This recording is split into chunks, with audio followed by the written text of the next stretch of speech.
চাচি, কি হয়েছে? এই ঘটনা কি? বেলি বললো জলদি করে আপনাদের বাড়ি আসতে। ভাবি, আপনি কোনে যান?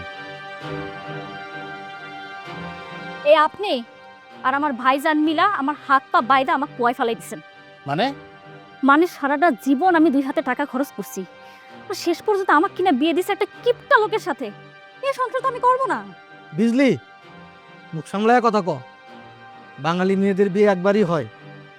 তুই জরুরি খবর দিছিস, তাই ছুটে আইছি। বিজলি পাগলামো করিস না প্লিজ, দেখবি একদিন সব ঠিক হয়ে যাবে। মারে আমার সওয়ালটা একটু হিসাবে, তাই বলে তোমার তো কোনো অমর্যাদা করেনি বৌমা।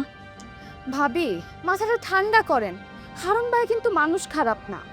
কাকি, আমার ফুপু ঠিক কথাই কইছে। কাকা আমার সব সময় পড়াশোনার উপদেশ দেয়, অনেক আদরও করে। সব কিছুই ঠিক আছে, আমার ডিসিশন ফাইনাল।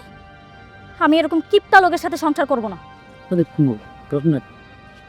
তো তুমিও কেমন হারুন? হ্যাঁ, নতুন বউরে নিয়ে কোথাও একটু ঘুরতে যাবা কিনা, তুমি ওকে ঘরে আটকায় রাখিছো। ভাই এমনি বিয়ার জন্য 3 দিন আমি দোকান বন্ধ রাখছিলাম। মেলায় অর্থনৈতিক ক্ষতি হয়েছে, কাস্টমার মনে অন্য দোকানে যাওয়া শুরু করছে। এই জন্য আরো 2-3 দিন মনে করেন যে একটু দোকানটা খুলে চাঙ্গা করে এরপর তো যাওয়া যাবে। এই জন্য কোথাও যাইনি আর কি, বুঝছেন? মানে দোকানটা এখন খোলাটা জরুরি বেশি।